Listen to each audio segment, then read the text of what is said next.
Welcome back to the PolicyViz podcast. I'm your host, John Schwabish. On this week's episode of the show, I am very excited to welcome Shirley Wu and Nadi Bremer to the program. Shirley and Nadi, as you probably know, are authors of the new book, Data Sketches. It's a fantastic book looking at their process of their year-long project of creating interactive visualizations. It is one of the few data visualization books that have come out recently that is larger than my book, which I really appreciate. And so Nadi and I and Shirley talk about a variety of different things in this week's episode. So I've noted that they've already done an interview with Cole Nussbaumer and Affleck on the Storytelling with Data podcast. They did an interview with Ali Torben on the Data Viz Today podcast, both dealing with slightly different issues, different questions. And so I wanted to make sure that our conversation would give you a little bit of a different flavor for their work and their thinking around data and data visualization. So we do talk in depth about their process of creating data visualizations, but we also talk about their process for cleaning and extracting data. That's sort of step zero in the data visualization process. And both Nadi and Shirley talk about the processes that they use in the book Data Sketches, but we talk about that in a little more depth in this week's episode. We also talk about the tools that they use, and we talk about some of what they are sort of hoping for or wishing for in the future of data visualization. So I think this is a really great interview, a really great discussion. I hope you'll enjoy it.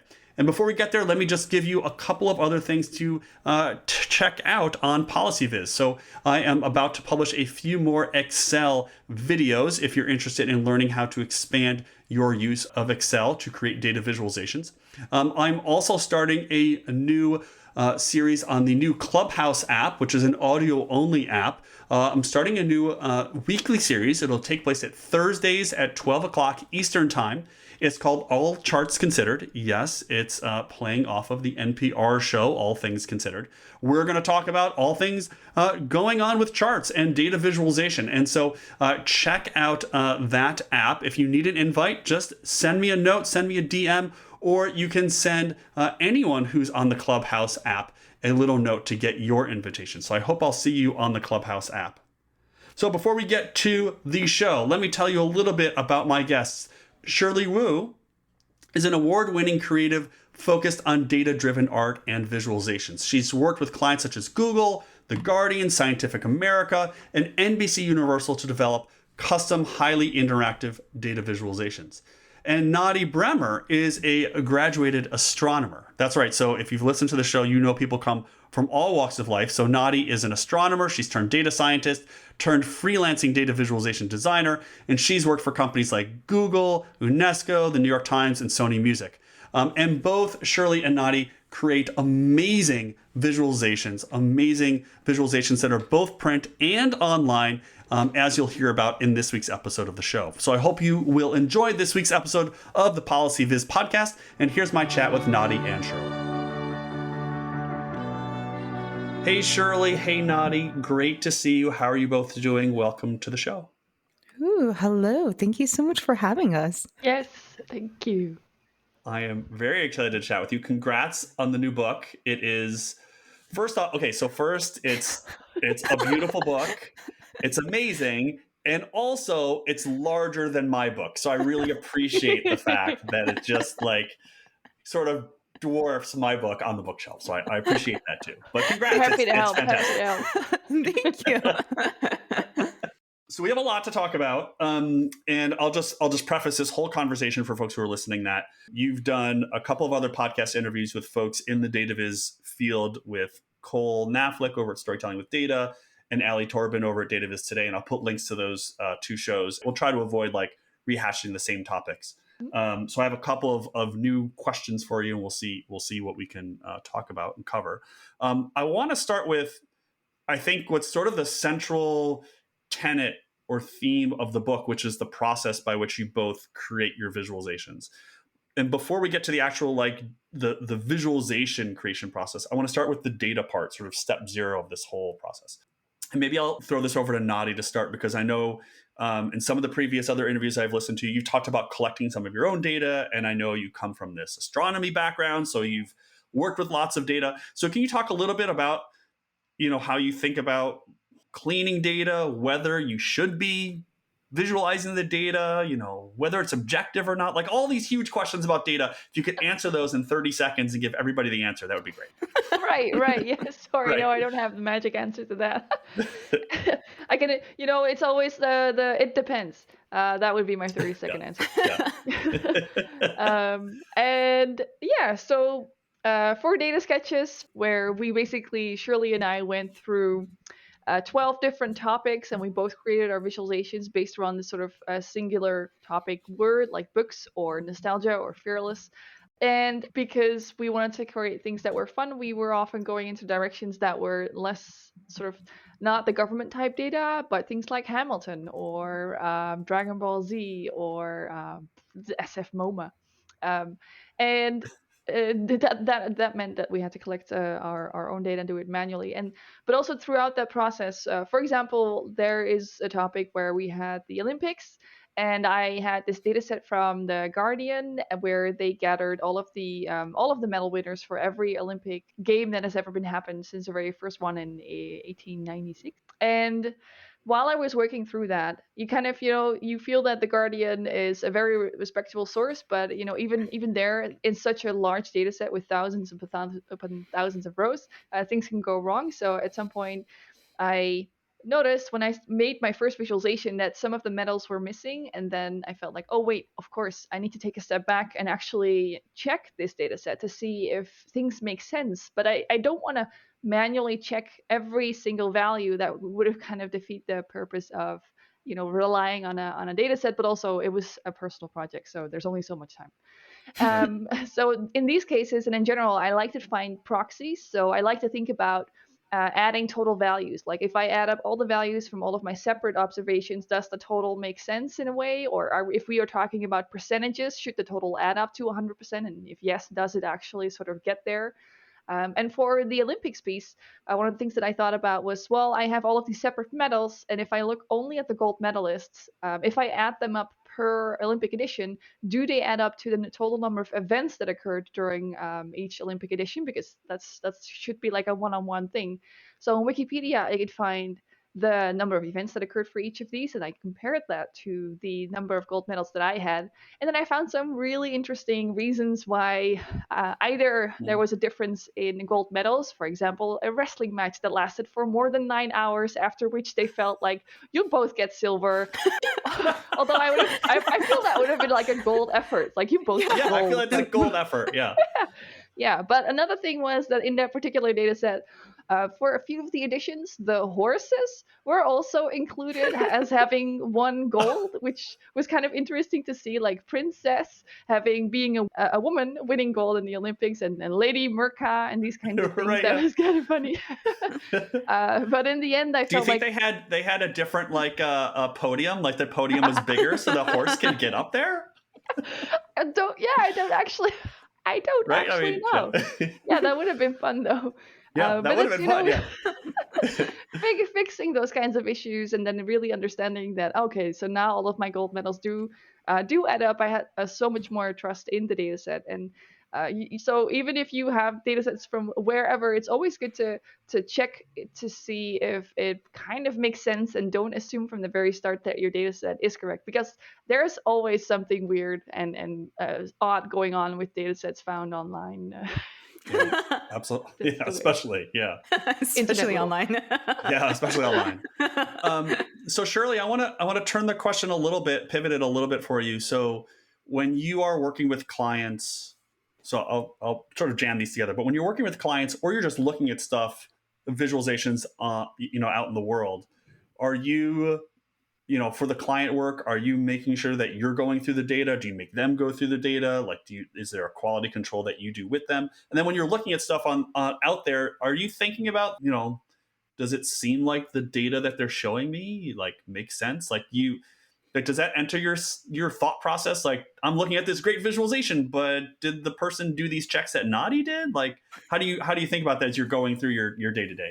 Yeah, this is a really great question. And actually, I don't think it comes as naturally as it does for you and Nadi. I think, and this is something that is so interesting because my background is computer science and business. So I didn't come from a data background. I kind of came into this from like a coding and like I didn't even know what data viz was.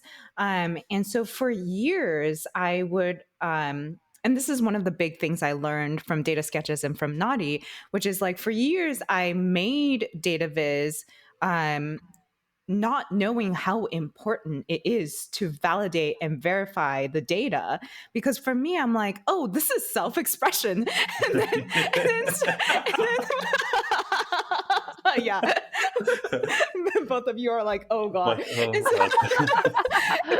coming from a code background, I'm like, I'm just putting pretty things onto the screen. And like, when I first started, I didn't even care if like other people could understand what I was trying to show as long as I had the fun coding it.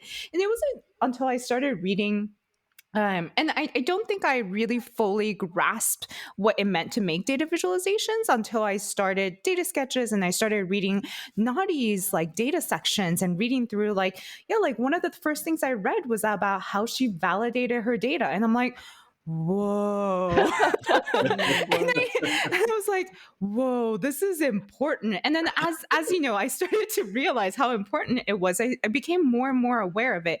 I still don't think I'm very good at it because I don't think it comes to me naturally still. And that's why for me, as one that like haven't even across all the years haven't quite developed the intuition, that's why for me it's so important to work with clients if the data set itself and the topic itself is extremely serious, to work with clients that are domain experts.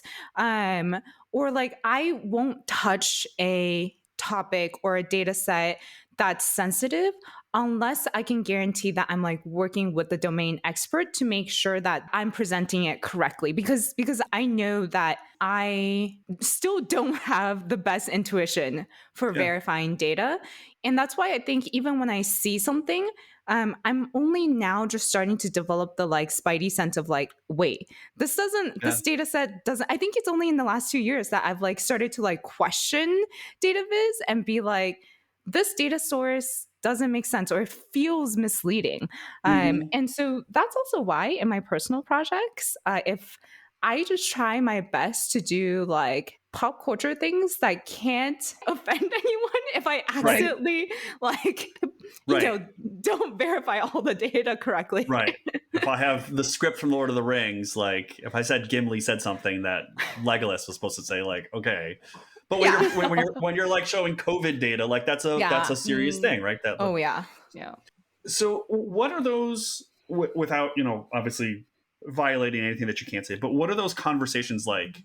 And I think you can both speak to this, but what are those conversations like when you're talking to clients about their data? Is it you really asking them to dive in and demonstrate things to you? Well, like when you work with the data and you see something weird, you go back to them and say, hey, can you explain why this thing is over here? So you just give us a flavor of what that's like. And maybe Shirley, you can start. Then Naughty, I'm sure you have similar conversations with the folks you work with. Yeah, I don't think I can remember something off the top of my head, like a specific incident or something, but I do try my best to go through the data myself and then try and ask them questions. But I do guiltily assume that the data, if I'm working with a client, I do assume that the data I have is a data set I could trust. Right. So there's only so far you can go, right? I mean, at some point, you have to, like, the client's giving you the data, like you sort of have to assume that they've collected it objectively, right? Yeah, and I think it's for me, it's very much about making sure that if there is any sort of inconsistencies or biases, and that it gets really laid out in the methodology. I think that's where I go to the most. I think I don't, and I'm not saying that this is a good thing. I think it's just like tends to be because I think the data side is my weakest. I think I tend to be like, okay, so if we can't fix this in any way in terms of the data collection side, then I want to do my best to either point that out in the visualization itself or in the methodology. Cool. Now, do you have any stories or experience or thoughts on how you sort of handle this data issue? Yeah, so I like working with like these big diverse data sets, and so I think for me, maybe more than half of my client work involves data that has things. Sometimes it's errors, sometimes it's things that they might have thought were supposed to be interpreted in a certain way, but then it appears that it's more subtle than that. And I am always very sort of open and blunt about that. It's like, hey, I'm finding this in the data. I thought it should be this, but now I'm seeing this. How should I interpret that? Or it's always a very much of a I don't understand this. Please explain Mhm. kind of questions. And Mm. I think it's because I come from science, but I have these. I always write really long emails to my clients, especially the first one after I'm like going through the data. It's like really long, and I always also always try to give lots of examples. It's usually when one is wrong, I'll try and find more of those specific cases where I'm seeing the same thing going wrong, or at least give like very specific screenshots and examples, like where why I don't understand it. And for now, every client has always responded in a very sort of normal human kind of way, where they either explain it or they go and dig deeper or they ask somebody else who's even more closer to the data. And I've had recently, I actually had a client who, for as long as he thought that a certain variable called I was the index that connected everything, and it wasn't. And so, our, so I was actually going through the data, and at some point things didn't make sense anymore, because these were basically stations on the world, so they had fixed positions. But when I started digging deeper, it appeared that these positions could just suddenly swap. October 23rd, it just swapped to the Just other side move. of the just move. Yeah, And it just move. appeared that the index wasn't actually fixed. Ah. Like if they did a certain data update in their system, the indices all got Oh. reassigned, and there was Oh, something wow. else Oh that was actually no. fixed. And he was like, "Oh, I never knew that. That was I You should have." saved the day. Yeah, You yeah. saved the day on that. Yeah, and some locations were in the data set twice, and that also had Yeah. a very quirky reason that he also didn't realize. But like this was a data set of several like tens of millions of data points. It Yeah. was so big that it's hard to understand every part exactly. So these are Yeah. actually usually the clients are kind of okay with me finding quirks, so they can actually fix it. Yeah. Shirley, you mentioned the methodology. So for all of your projects, or not, well, I guess my question is, do you write up a methodology document or paragraph or thing that's either internal or external or in the viz or outside the viz? Do you do that is that like a thing that you try to do for all of your projects? Ooh, that's also so not all of them. I Hmm. think I do them the I'm more likely to do them the more serious a topic is, and the more I want people to know about all of the considerations that we put into it, and all of the places that maybe we, didn't have the data, or we had to make different assumptions. And so I remember when I made the pandemic game last year, the person I was working with and collaborating with, Stephen, he wrote up this huge document methodology that like kind of explained every single thing that went into it. I remember when we worked with the Guardian, like Nadia wrote up like all of the methodology and assumptions. I think it's like I write them when I want to make sure that like I communicate all of the shortcomings across, but I don't do them for like, let's say when I made Hamilton, like the Hmm. Hamilton Right. musical, I Yeah. wasn't like, this is how Yeah. I, you know, Right. um, and so I don't do them all the time. The answer is it depends on, Yeah. Yeah. yeah, Yeah. yeah, The old it depends. Yeah. yeah. Do you feel like maybe I'll shift to Nadi. Do you feel like having that methodology or sources section or whatever it may be, paragraph or document, do you feel like that helps users or readers have more trust in the work that you're doing because you're so transparent about it? Oh yeah, at least I think that way. If I would be the reader and I could read a methodology, I think that would definitely increase my trust level if I can sort of follow along, sort of not maybe not Yeah. understand every step, but it's better if I understand more. But you get a feeling, you kind of understand the logic that went into doing certain steps, and then you understand how they came up with these sort of final numbers. Yeah, definitely. Yeah. Okay, so we've talked about data. Let's talk about the actual visualization part, because I think there's probably a lot of listeners who's like, okay, let's get to the like actual creation stuff. Now, of course, people could just buy the book and they could read all about it. But I think this process question is maybe the biggest question in data viz, especially for people who are maybe just starting out, and maybe they're accustomed to making bar charts and line charts and pie charts, and they want to I don't know if the right word is evolve, grow, maybe grow. They want to Expand. grow, expand. They want to Yeah. expand, and they want to get to that point where they can create some of the stuff that things like that you've created in data sketches. So, yeah, like saying, tell us about your process is a super broad question. So I guess I'll try to narrow it in a little bit and ask, when you are going through a data set and you're visualizing it, how do you move away or expand away from these sort of standard graph types that everybody knows and knows how to read, but it doesn't really grab your eye for when you see the 900th bar chart, on a Wednesday Mm. afternoon. So, and you've both been doing this for years, so I know it's like part of your DNA now. But all right, so I'm gonna make this two-part question, and whoever wants to start. So, do you start with sort of these standard, sort of traditional, Excel drop-down menu type graphs like bar charts and line charts, and then how do you go from there to the sorts of things that you showcase in data sketches? I think I at least I have like a process. I think part of it, and Okay, awesome. so when I'm trying to understand the data myself, which I generally do through R, and then I do make lots and lots of bar charts and line charts and these scatter plots to sort of really kind of build up this sort of mental model of the stories that are in the data and what would be interesting to show. And once I have like I feel like I know my direction and the story that I want to tell, and thinking about how to tell that to an audience in one chart in an engaging way.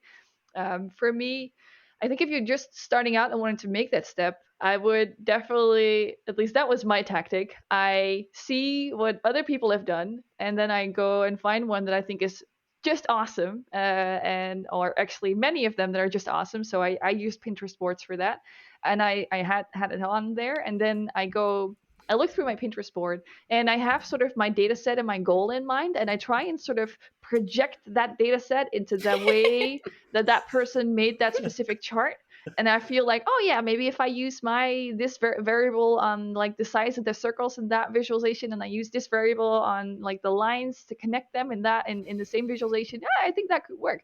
And then I might actually, if I really think that there's something there, and I really think that visualization is awesome, I might try and recreate it in that sense. And that's really how I started out when I had like very little experience to be able to sort of come up with my own things, just steal like an artist, or I like Yeah. to call it remixing. So it's you're inspired by a data visualization that somebody else made, but you're not copycatting it like one on one, but you're kind of taking things from it that you think are the reason why you actually like it so much. And sometimes when you actually project your data in their kind of visualization, you might see that it doesn't work for your particular data set. That could happen, that you need to do the process again and find it with another data set. And then what also helps is really just this building up of the experience of doing it more and more often. So you're broadening your view of the kinds of ways that data could be visualized, and then it also helps to look at things like the data viz catalog to see that there is more than just bar charts and line charts. And then it really comes with time. So at first I really had to do it that way, and now years later, I don't really do it that way anymore. I kind of always start from the data and the goals again, but then I just start sketching. And with the backlog of experience that is now in my mind, I can kind of I draw from like all the things that I've seen and try and come up with that. So I guess I am still remixing and stealing like an artist, but it's Mm-hmm. now a little bit more internal in my mind. Right. Shirley, do you have such a well-defined process like that? I actually do have a process of my own. And I actually think that over the years, Nadi and I probably have converged in some ways because we've just Mhm. been like working together for so long. But I'll try Right. and highlight the parts where we differ a little bit in our process. And so for me, the process that I've developed is really because I mentioned this before, and I guess I keep mentioning it because I'm just like surrounded by the two of you that like, has the data side really like data collection, data analysis, data cleaning all like so well. In our Um, brains, yeah. yeah, it's just like so Yeah. intuitive for you. And for me, because I, again, didn't have that data background, I really struggled for years to try and figure out like what is the style of analysis that makes sense for me. And this is kind of like my ad hoc way that I think I want to eventually replace by like just like going through the books and teaching myself. But the process that I've kind of come up for myself over the years is what I'll do is once I've finished collecting a data set, which we've already talked about all of the considerations that go into that, and then assuming that it's been cleaned and verified, and the first thing I do is like I kind of look at the data set and I kind of look at what all the attributes or what all of the columns I have are, and I start listing. And I'll do something. I don't know if anybody else does this, but like I'll like list the attribute and I'll list what type of data it is, and I'll keep doing that. And so I'll be like, this is quantitative. This attribute is quantitative or qualitative, or it's temporal, or and then once I have that, I'll like look at the columns I have available, and I'll be like, oh. This makes me think of this question, or it makes me have this curiosity, or like now I have this hypothesis about the data. The process I have now is I'll go and I'll like put the data set into Vega Lite. I'll get like an observable notebook, and that way, this is like my version of Nadi's R.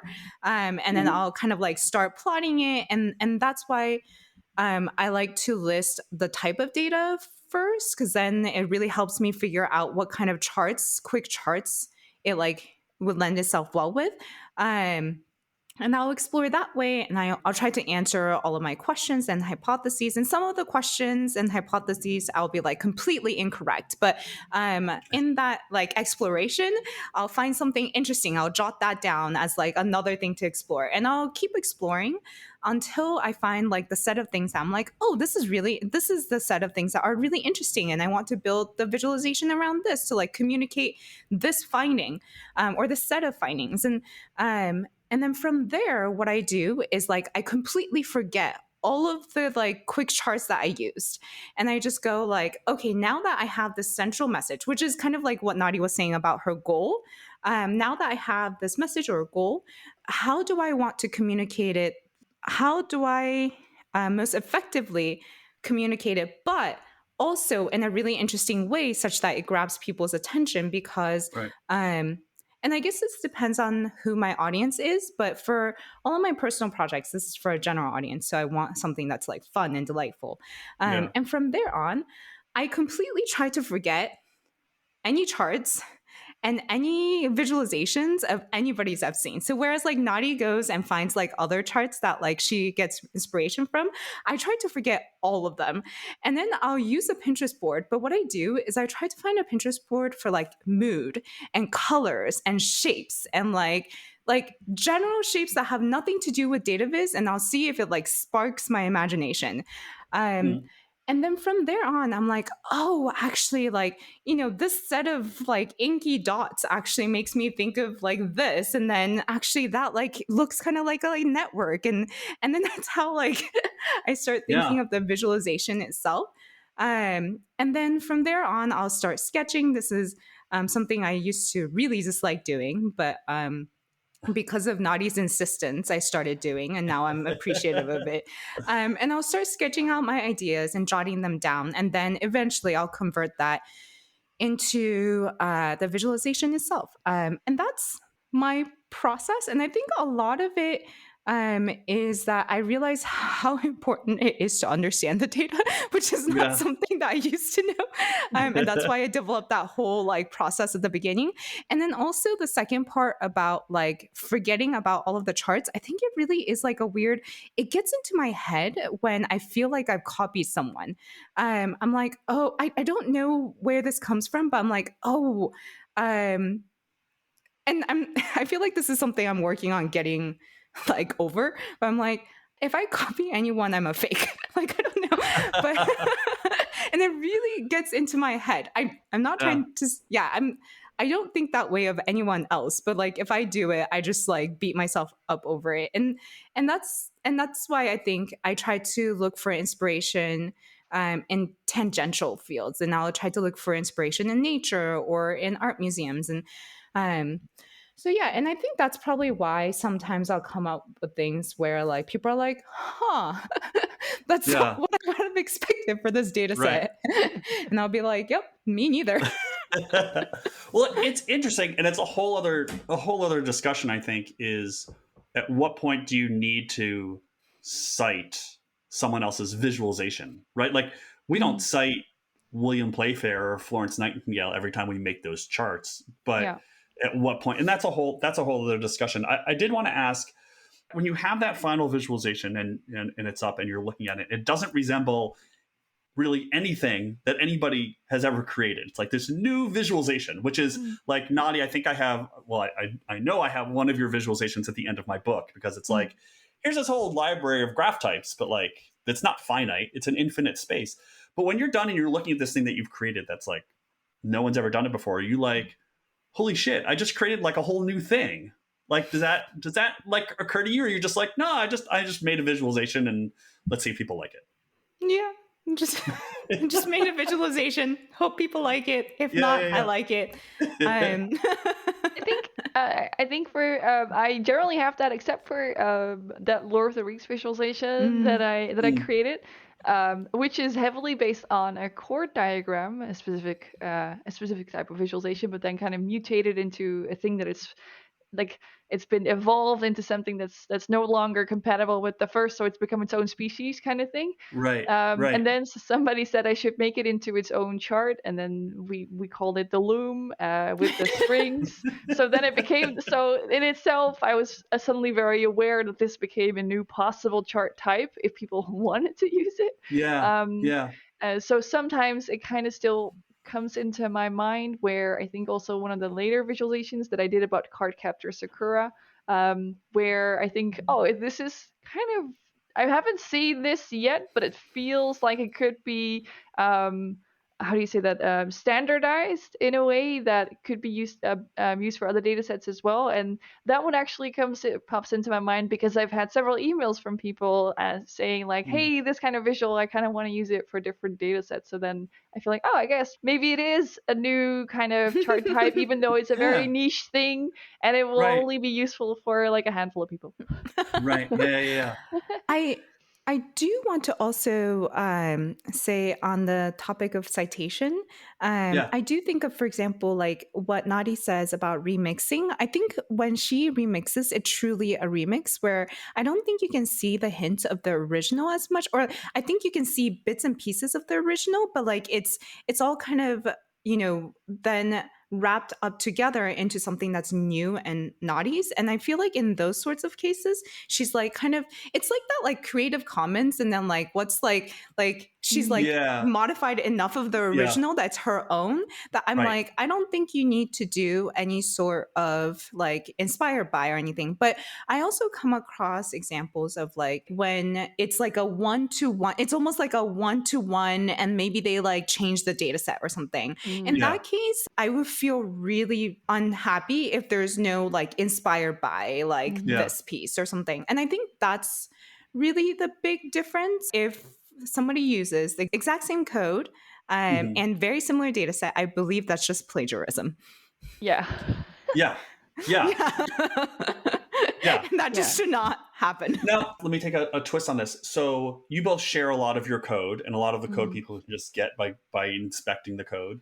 So is there a point where you feel like you own that code, or because it's often built on an open source platform that if someone grabbed your code, so it's not this, it's going to be, they're going to grab the code, but they're going to change it. They're going to basically do, let's just say what Naughty did, right? Like they're going to remix it, but the base is going to be off a code, code that you put out there. Do you feel like people need to cite the fact that they started with your code, or that's just, that's open source and you're freely providing that? If it's a true remix, so even I would feel that, I might be able to see that maybe it started out as this thing, but it became its own unique thing, then no, that's totally fine if they use that sort of that starting code. But it is a gray area where it goes from playing copycat to the remix part. So then it depends on the specific case and how friendly the person making that new visual is, I guess. I've thought about this a lot, because I think, and the conclusion that I've come to is that while, yes, we've open sourced our code, I actually think that our work is less similar to open source libraries, where it's kind of like it's this tool that people have built with the intention for other people to use it. And ours is more like an artwork where we have our own style and we have our own intention with it. In general, if someone takes my code and gets inspiration from it, modifies it enough, and yeah, it's a gray area how much is enough, but like, let's say they write a bunch of their own code and the output is their own artwork with their own style, I'm really happy when that happens. I'm like, oh, you liked my work so much that you went and did something in that style. Like, that's super flattering. But when it's like my exact code and plopping a data set in, like that, a different data set in, that offends me to like no end, because I'm like, you don't know the number of hours I've like thought through like this design and why I chose this design for this data set. Like, it's actually offensive, like for you to just do that. It's really interesting. And, I have these conversations with people at work all the time about, to what extent should we release our data, right? Because if I go and grab 6 data sets, public data sets, and I merge them together and I put all this work into cleaning it and making sure it's this and that, even if they're public data sets, I put a lot of time and effort into that. And so at what point do you release something like that, even though it's based on, as you said, Shirley, it's, an open source platform, but you've put all this time and effort into creating something off of that platform. Same thing if you're merging all these data sets, you've created something out of all this publicly available stuff. And so at what point is that sort of an ownership thing versus an open source thing? It's all these sort of weird gray areas. Yeah. So we're getting towards end of our time. And so I wanted to look forward a little bit. Data Sketches Volume 2. No, just kidding. I think if you're anything like me, like you don't want to think about a book project for a long time. No. And I know, based on our conversations we've had and on and the other things I've heard you talk about, that you both have a variety of interests. Nadi's currently making a robot in front of us as we talk. But I wanted to ask, you can pick how you want to answer this question. I wanted to ask about the future of data visualization. So I wanted to ask either, what do you see as the future of data viz? And future can be whatever you want to be, a year, 5 years, 10 years, 100 years. Although we may all be underwater in 100 years, so that might not be as interesting. So either what do you see for the future of data visualization, or what do you want to see, or what do you wish to see for the future of data visualization, be it tools or technologies or what have you? So maybe Nadi, you can go first if you have. Yeah. So on the one hand, I would really like it if data literacy would increase, or in general that less people would feel fear when they hear the word data, or when they see a data set, that they wouldn't feel fear. They would see kind of curiosity or interest in it. So that would be the main thing, because I think that would really help also. In then my next hope is that we can all go into taking that next step beyond the bar charts and the line charts, and maybe using a little bit more complex but not not that sort of straightforward charts. With the idea that 100 years ago, line charts were something that you had to properly explain to everybody. Like maybe in another 50 years, when data literacy has increased, who knows? We might not have to explain scatter plots at all because they're so Right. obvious, or even other things like the Sankey diagram, network charts, and loom. the loom. The Yeah, loom? I The mean loom the chart? loom. Exactly. So in that sense, being able to expand what we can do with data sets, because sometimes very specific charts can be just the right thing for that particular data set. I think like Sankey diagrams are amazing for certain kinds of data sets, and they feel right now like they're on the cusp of maybe getting out of that too exotic kind of place towards the actually this is very useful kind of place. So that's what I really hope. And in terms of tools, I don't know. In that sense, I kind of hope that browsers will become better, so I can do more of the things that I have More. in my mind, but browsers aren't able to keep up. Yeah. But, Yeah. but other than that, I don't have any kind of specific things that I would want from a tool. I kind of like that there's this wide variety of tools that we can use, that there's not just one, but we have Tableau or D3, or you can go crazy with WebGL or with, I don't know, Play-Doh. It creates this very large variety. I think that's good, Yeah. but I hope we're not going to go crazy with frameworks that JavaScript has and the web. It stays a manageable number of tools that you could use, and doesn't kind of blow up, or everybody has to use distro all of a sudden because Yeah. otherwise you cannot function anymore. Kind of Right. thing. So Yeah, that we narrow into a single tool. That yeah. I hear you. Okay. Shirley, hopes, wishes, dreams for the future of DataViz? Yeah, I mean, Naughty took the good one, which is the data literacy part. She did. That was a good So one. Yeah, she that did. one was She real. did. Like that was She's that been was thinking what I about was this gonna. the whole time. This whole Oh. discussion, she's like, "I'm gonna get it first, and I'm gonna." I was like, and I was just thinking, I was like, "Ooh, I got a good one, data literacy," and then Naughty just goes, and I'm like, "Okay, so You could also have data literacy. It's yeah, okay. well, well, yeah, we don't have to compete with each other. This is No, that's this right. is That's right. yeah, You're already a partnership. You've got this. You've got this partnership. yeah. Yeah. This is not a competition. It's not a scarcity mindset. No, it's a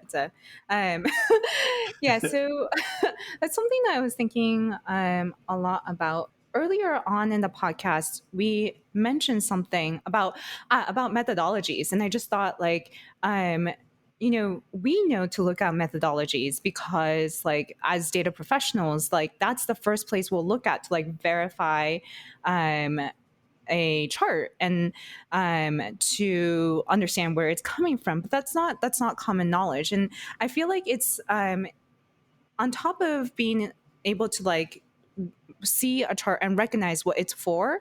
I think some things like with all of the misinformation that's online and all of the times that like my mom has been like, look at this. And I'm like, no. I think it'd be really great if there is more conversation about, how to suss out charts or information that's not legitimate versus those that are. And I think it is like being able to not only kind of understand the chart and where it's coming from, but also to know to look at the methodology. So that's one thing I think from like a general public perspective.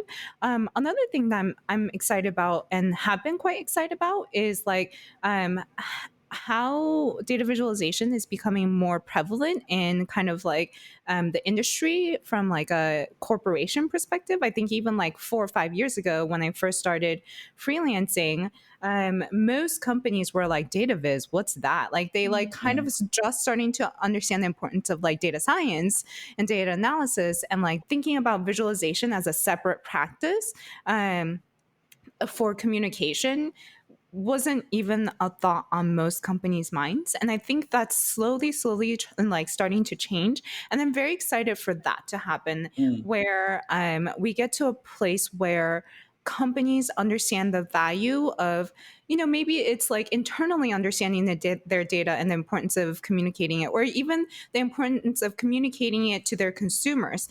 I'm enamored by what Susie Liu put out one time, and then like she kind of just like dropped it on us and then like disappeared. But like that one receipt project she had where she like kind of took one of her receipts from a grocery store, and then she basically I think got like a receipt printer, and then she like visualized the items that she bought as like very simple bar charts, but like she put it into, I think it was like how much I spent on produce, how much I spent on like meat or something like that. Yeah. But like this idea of just seeing data displayed in an easy and engaging way in items around us, that is something that I'm like really excited for. I don't know, I think it will take a while, but like 5, 10, 20 years, and for that to be commonplace, I think that's so cool, because it just means that like we're hopefully much more informed. And then I guess the last thing is like just like a personal thing of, I'm also enamored with like, big installation and art. And I guess this is like the direction I want to go towards, which is kind of like art installations that have at its core is informed by data. And that data and story is like told through this installation that also is like interactive and brings the community together. Like that's just my personal dream to work on. Yeah. That's really cool. I mean, I'll just say on the second one, I think we're closer to that than 10 or 20 years, right? Because like if I look at my Apple Watch, it's got the little rings on it, right? That's like, it's a visualization on my watch. I feel like we're closer to that, especially as sort of everything moves to being on your phone. Like when you could just, tap your phone to the credit card thing. I can imagine you don't have to print the bar chart on a receipt. It could actually show up on your phone, right? Yeah. So I think we're close to that. I think that's really a really cool idea. And the data viz art is when we're back in museums. I mean, that's, that's great. Or even in like outside common spaces, because that's also another conversation of like putting things in museums is actually kind of inherently like exclusionary. Yeah, that's a whole separate conversation. That's a whole separate conversation. Rant that I will not get into. No, but it's true, right? I mean, you look at how many people like surround the Bean in Chicago on a nice summer day. Like you could have something that's data driven that people are surrounding. So okay. Whole other conversation. Yeah, we could talk forever. Thank you both so much for coming on the show. Congrats again on the book. Thank you so much. Lovely. And I have been inspired just by peeking through it. So I will link to these other interviews you've done so people can hear more about you guys ranting about color, which I think was on maybe the Coles interview.